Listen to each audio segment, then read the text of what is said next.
ungefär 200 mil ner till båten. Och sen blir det 600 mil race. Och sen blir det 600-700 mil hem då. Allting är i sista minuten, men det är ju så, det händer ju ingenting om man inte har press på sig. Och nu är ju pressen lite för dålig eftersom jag står här 2 dagar innan man tänker ja.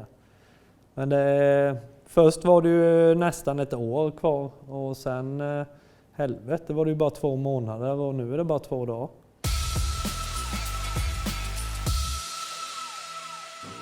Hallå! Dags för ett nytt avsnitt av Motornörd. Idag blir det ett besök hos Steve som har varit med tidigare på kanalen. Ni vet, han som åkte Africa Eco Race för något år sedan. Och nu är det dags igen.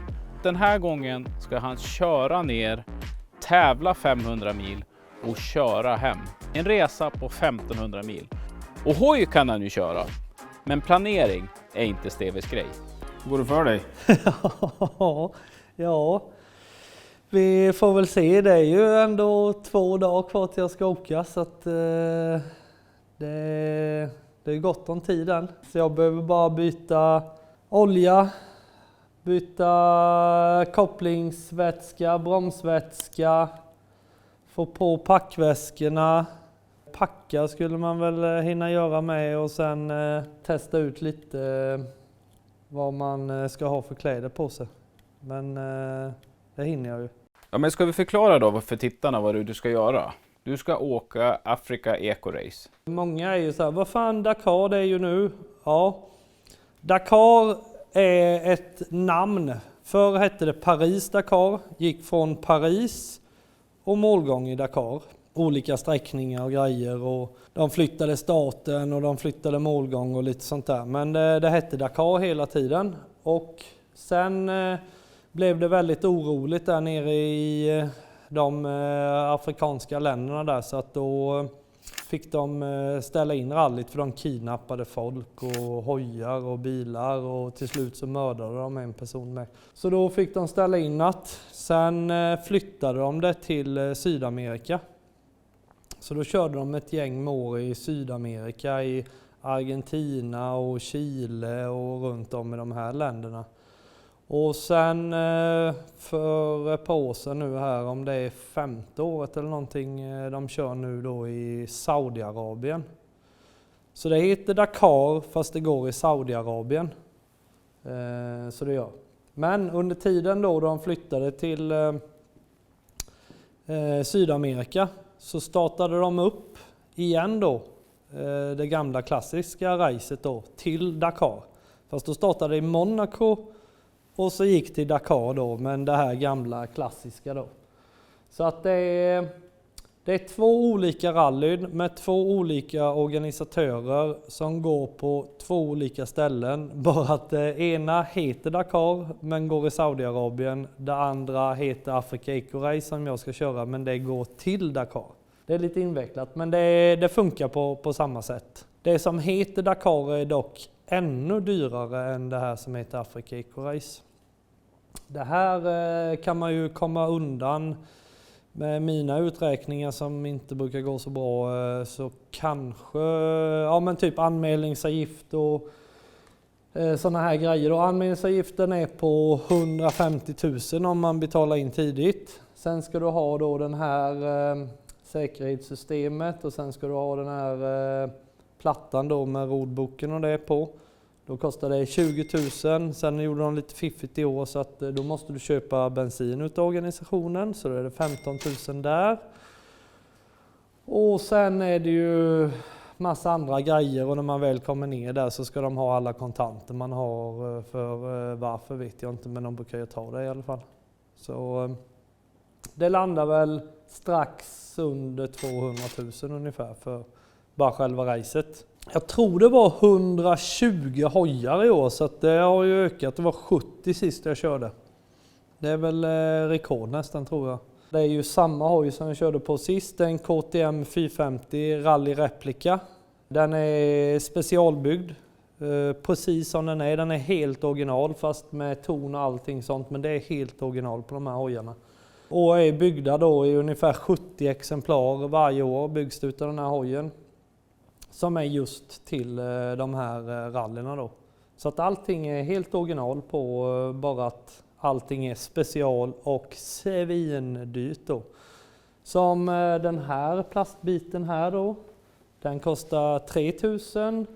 Och sen ska man ha den då, det är 2000. Och sen har vi den 1000 kronor, så behöver vi den andra på andra sidan också, för den var också spräckt. Så då var det 3000 till där. Och sen grejer i motorn och bytt alla lager då. Jag har 2 uppsättningar hjul och sen ska jag köra på en uppsättning hjul då ner till starten. Då har vi fått göra i ordning alla de hjulen.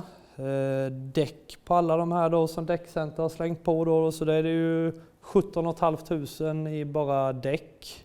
Och sen då alla lager då till 3 uppsättningar hjul och alla lager där. Ett par tusenlappar där och i motorn massa olika grejer här. Jag vet knappt vad det heter, men vi har bytt kamkedja, vi har bytt lameller till kopplingen. Vi har bytt styrlager, allting sånt. Så ungefär 60 000 i bara delar då till hojen. Och så lite delar som man har med sig också då. Men jag har ju inte med mig så mycket delar den här gången heller, för jag kan ju inte skruva, så att då behövs det inte. Nej, men jag kör ju i Malimoto-klassen då. Och det betyder att jag får inte ha någon mekaniker, jag får inte ha någon som hjälper mig.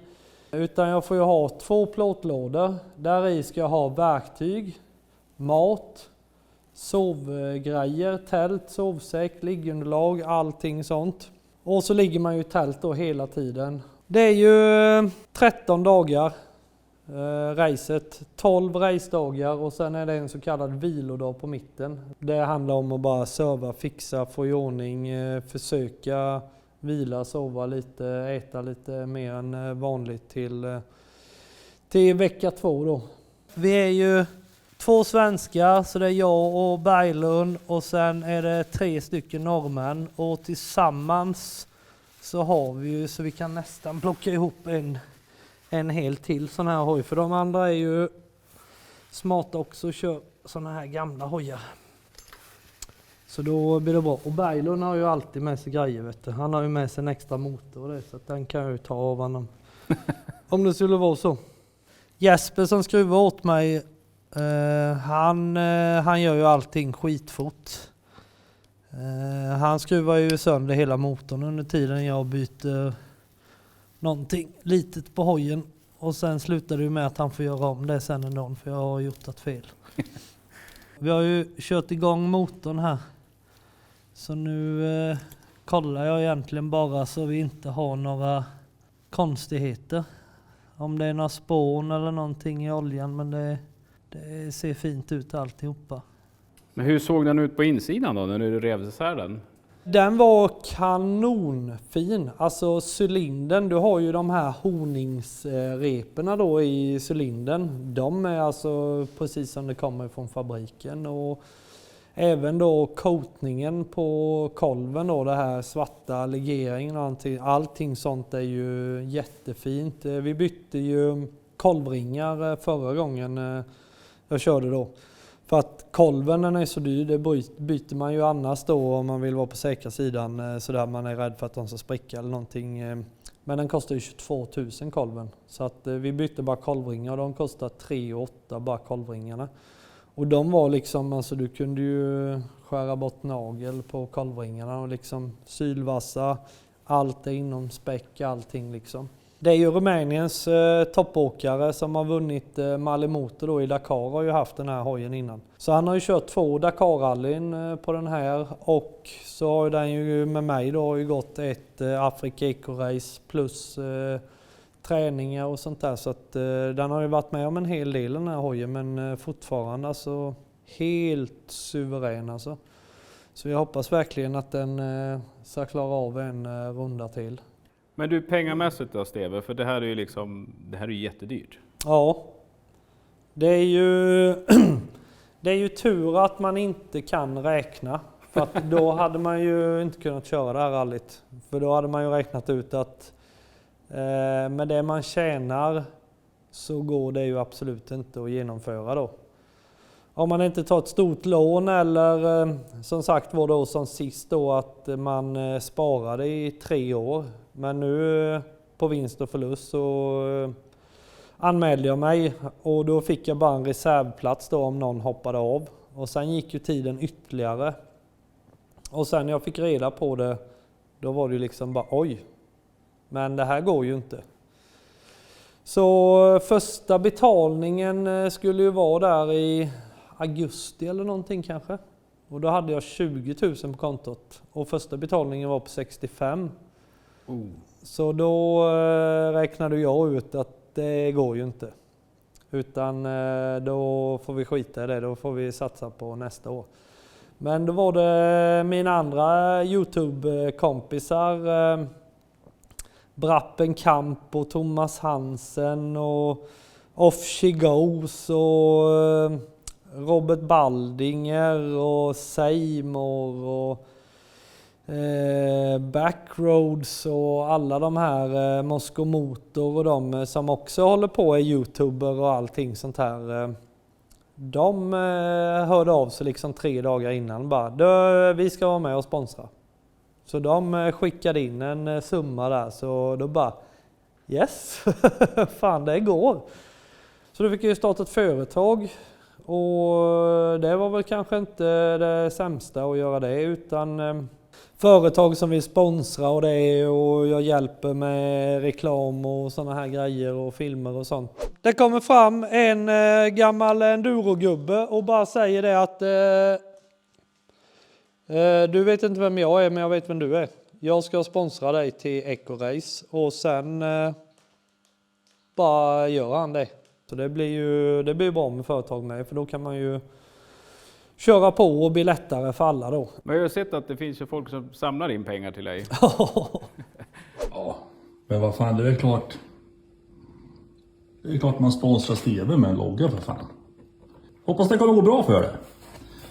Och att du kommer hem hel. Turbo Tiger från Stockholm. Det är ju ett jävla gäng det. Alltså, de träffade jag för några år sedan och de drog ju igång någon insamling här. Man kan ju köpa då såna här buffar då, halsdukar med den här turbotigern och så mig då som köper bakhjulet med en tiger här. Allt är väldigt luddigt med dem men de är riktigt bra. Så de har ju sålt nu här buffar och klistermärken då. Och deras mål var väl att komma upp i 5000. Och då skulle jag tatuera mig. Men jag kände att för helvete, inte för 5000 en sån jävla mongotiger. Så då drog jag till bara med 20 000 för att ja, de hade ju inte ens kommit upp i 5 så att då var man ju safe liksom. Tja, Steve. Jag tror att din tatuering, den kan nog bli av snart. Men nu har ju de jävlarna kommit upp i, jag tror de gick över 30 000 idag här. Så nu är jag ju tvungen till att tatuera in den här jävla tigern då, någonstans. Så det ska ju göras då live på Adventure-mässan i Stockholm har de ju fixat där med då. Så jag ska ligga och bli tatuerad den här jävla tigern på mässan där med massa folk som har varit med då och hjälpt till och stöttat och köpt de här buffarna. Så det är ju helt grymt. Alltså folk ställer upp för att de vill se att det ska gå bra eller se att man ska plågas med en sån tiger. Alltså det blir win-win för alla liksom. Gillar du inte mig, ja men köp en buff så blir han tatuerad och gillar du mig, köp en buff så får man in lite pengar till det då. Så att, det var väl bra för alla parter så. Men om man vill skänka pengar ska man gå via den vägen eller har du en egen Swish eller hur funkar det här? Jag har en egen Swish där som man kan donera om man vill då. Och det är lite folk som har frågat så jag har på baksidan på telefonen, jag vet inte, kan man göra så här kanske? Sådär nu. Då kan ni ta upp telefonen och så scannar ni den här QR-koden. 1, 2, 3, 3, 2, 8, 5, 5, 4, 1. Och så kan ni märka det med spons, Africa Eco Race, något sånt där. Så blir revisorn glad med då antagligen. Sist körde jag ju ner och körde rallyt och sen fick jag inte köra hem. Men nu ska jag ju köra ner och köra det och så köra hem då. Sen är det inte officiellt så ni får inte säga det till någon, men ja. Ja. Ungefär 200 mil ner till båten. Och sen blir det 600 mil race. Och sen blir det 600-700 mil hem då. Beroende på väg och lite. Så om man räknar ihop det så blir det någon siffra. Jag får det till, eller fick det till 1500 någon gång jag räknade med, men det kanske blir mer. Jag vet inte, men någonstans där. Så det tippar på. Om du ska köra ner, du måste ju väl ha dubbdäck? Ja, det verkar ju som det. Det såg ju väldigt lovande ut att det inte skulle vara någon snö eller någonting som vanligt. Men ja, man blir som stockholmarna helt förvånad att i januari så är det snö och halt och vinter. Så du har fått ifrån Best Grip där och Mika AB sådana skruvdubbar som vi ska dra i däcken. Så de här heter 1600 de här dubbarna. De är ju som ett isborr. Typ. Så kör man i dem i däcket bara. Och sen har du då en bildubbspets där. Så de är ju inte så långa som enduro-dubb då. Då blir det ju att du åker och svajar runt liksom på dubben och de håller ju inte så länge. De här håller ju oftast längre än vad däcket gör. Det är ju precis som bildubb på bilen liksom. Och man använder ett verktyg här och skruvar ur dem och skruvar i dem med. Så att när man inte behöver dem eller säsongen är slut så kan du bara skruva ur dubbarna, spara dem till nästa säsong och så drar i dem i nästa däck liksom. De är riktigt bra.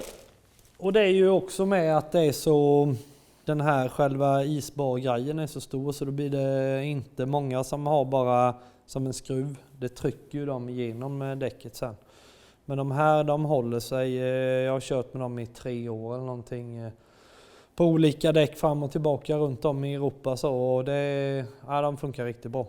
Jag fick en hjälm utav Exil och motor där utav Malin och då var ju den sån gammal 90-talsstuk på den hjälmen. Kom jag på, fan jag köpte ju ett sånt gammalt UFO-ställ du vet ifrån 94, det är splitternytt men det är från 94 nere i Grekland. Så tänkte jag nej men det går inte att använda det, så åkte till garaget, litade rätt på det där och upp med det och så bara, ja men fan det går att använda det här. Då passar det ju till hjälmen med.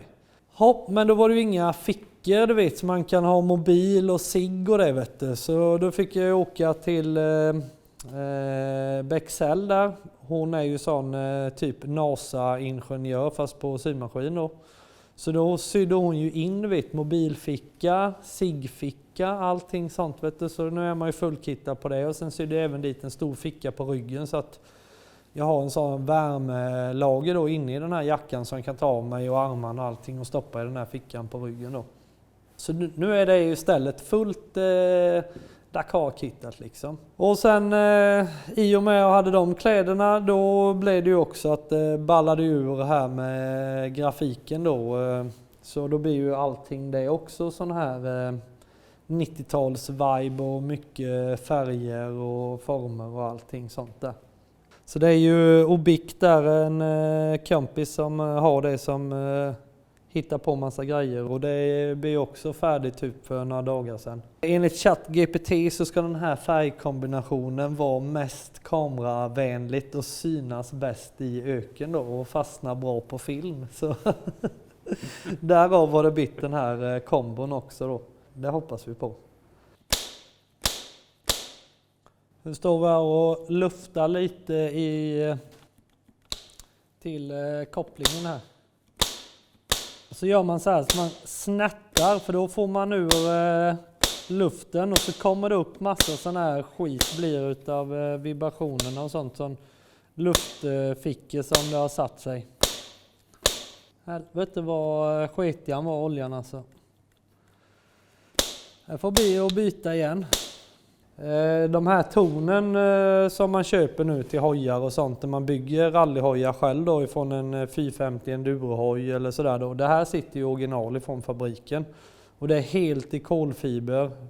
Och sen så sätter man ju på då massa olika grejer. Så här kommer det vara då en sån här iPad som där den här digitala rodboken där med noterna vi får då kommer att visas här. Och där kommer det vara en trippmätare som vi går efter då på noterna. Och sen en här på den här plattan då kommer det vara en digital kompass då som visar 300 och 150 grader. Sen här kommer det vara säkerhetssystemet. Så där är det en dosa då som varnar när det kommer någon bakifrån eller det är något fordon framför. Så piper det 2 gånger för bil, 3 gånger för lastbil. Även nytt för mig i år då så är det även att den varnar för de här varningarna i rodboken. Vi har 1-3. 1. Varning 1 då det är någonting farligt, någon grop eller någonting sånt. Då slår man sig riktigt ordentligt. Varning 2, då slår man ihjäl sig. Och varning 3, då är man stendöd. Men har du typ hörlurar på det? Eller? Nej, det är den här sirenen. Och den låter alltså 100 plus 150 decibel den där alltså. Det bara skriker i den. Och den varnar ju också när vi är i de här speedzone och sånt. Så att det är ju vissa ställen då på specialsträckan när du ska köra igenom en by eller någonting sånt så kan det vara 50-30 km i timmen. På typ en 30-sträcka vid 28 så börjar den att pipa liksom pip, pip för att du är nära gränsen då. Och när du kommer upp på 29 då är det bara pip hela tiden där. Så det är också på topphastigheten. De har ju satt en topphastighet på 150 km i timmen. De snabba dagarna då försöker man att ligga på 147 där, 148 liksom. Så det bara är så här tyst eller ett pip och sen ibland går det över och då bara pip. Man ligger där då på 149. Och går man över hastigheten som är satt då får du ju straff då, så då får du ju pålagd tid. Och kör du för mycket för snabbt på fartsträckor och sånt då in i byar eller någonting sånt där, då får du även personliga böter. Så då är det bara casha upp liksom, fortkörningsböter. Och förra gången kom du bara till Växjö och fick skavsår va? Ja, så det har jag löst. Också fixat eget då sadelbrand. Så de här sadlarna tillverkar jag nere i Grekland då, komfortsadlar. Gör till alla hojar som finns och mopeder och vesper och allting. Så den är ju specialdesignad då. Vi har tagit originalsadeln så den är fortfarande smal här framme då. När du kör aggressivt och allting sånt. Och sen här bak då så blir den bredare och så mycket mjukare och allting då. Så du kan sitta riktigt länge på den här. Så jag har testat ut olika foam och allting sånt här nu då när jag har varit där nere i Grekland. Och gjort tester då att jag har bara suttit ner hela dagarna och kört liksom. Och 12-13 timmar liksom utan några problem så. Och sen har jag även då broderat in här då logga.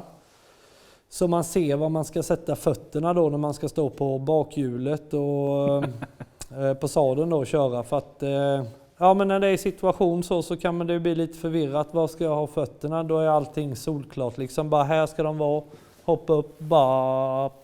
Det här är alla verktygen jag kommer ha med mig då. Jag märkte nu att en 13 ringnyckel måste jag komplettera med. Annars så ska det vara fullkittat här med allting till att ta den hjul och ja, alla andra små grejer här och skruva med. Det är ju inte så många, så har man ju den T-nyckel där och sen har man lite hylsor här då. Det är ju 6, 8, 10 och 13 som är på den här då. Och sen lite bits då till de olika grejerna så jag har ju varit med och efterskruvat och grejat lite här då när Jesper har gjort Så man är med och kollar lite så man har alla verktygen. Förra gången hade jag ju verktygen här på sadeln. Men den här bakskärmen då, den är ju bara utav plast. Så när det började här så gick ju den av. Så... Fint klistermärke för övrigt. Ja, det är någon som har varit med och sponsrat. Det är ju många YouTubers som är med och sponsrar. Det är ju riktigt kul. Så ja, då blir du arg om den går av där. Så då vågar jag inte ha verktygen där bak längre. Så nu har vi använt den gamla säkerhetsutrustningen då som var på hojen innan. Det var ju här var ju satellittelefonen och allting där då på förra racet. Så nu kom vi på det att fan den passar ju där vet du. Så nu kommer den sitta här istället. Och sen här då på andra sidan så kör jag ju säkerhetsutrustningen. Så det måste man ha med sig. Så här i har vi sådana här nödraketer, sån lampa som kan blinka och någon sån helt värdelös aluminiumfilt med som man kan försöka sno in sig i och behålla lite värme med. Så det är sånt man måste ha. Spegel också, man kan göra sådana solkatter med. Det är ju 2 tankar. Så då är ju en på varje sida här, 2 tanklock. Och sen är ju hela bak här är ju också då tank. Så hela bakänden här är ju också en tank då. Och då har du ju här på styret så kan du ju välja då om du vill köra på baktank eller om du vill köra på framtanken så slår du ju bara om den här då brytaren. Så väljer den vad den ska ta ifrån bak- eller framtank. Så vi har 34 liter med soppa när den är fulltankad. Sen justerar man ju det där då med tankarna beroende på vad det är för underlag som typ i norra Marocko om det är grusvägar och sådär då vill du ha mer tryck på fram där. Så då kör man ner baktanken först. Sen när du vet att du ska åka mycket sand då vill du ha framänden så lätt som möjligt. Så då väljer man ju framtankarna och så kör man ner dem så att hojen går sån här då. Så det skickar man fram och tillbaka och väljer lite där och är det lite blandat så försöker man att köra ner liksom baktanken och så framtankarna så att du får tyngdpunkten så lågt som möjligt. Kommer du uppdatera någonting där nere då? Under resans gång? Ja, så då kan man ju kolla på min Facebook där, All In Travel, Steve MK. Och likadant på Instagram, samma där på All In Travel. Eller om det läggs på YouTube-kanalen All In Travel, så någon utav de 3. Sen kan man ju kolla på Africa Eco Race. Finns ju också på Instagram, Facebook och YouTube. Och på YouTube har de ju varje dag uppdateringar därifrån. Sen om man inte är med i toppen liksom, så är man ju inte med sådär då.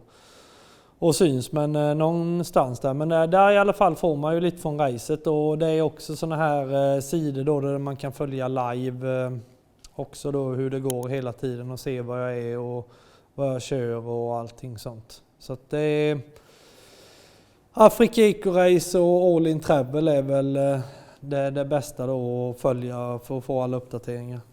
Hur jag önskar dig lycka till Steve. Ja. Och ta det försiktigt nu. Ja, vi försöker till racejäveln säger något annat, men vi ska försöka hålla han borta. Och sen följer vi upp det här lite senare i vår då, när du fått landa lite grann. Ja, jajamän, så gör vi. Får vi höra alla härliga historier då sen. Jajamän, det blir bra det. Vi hörs för. Tjena! Hej bara! Hej!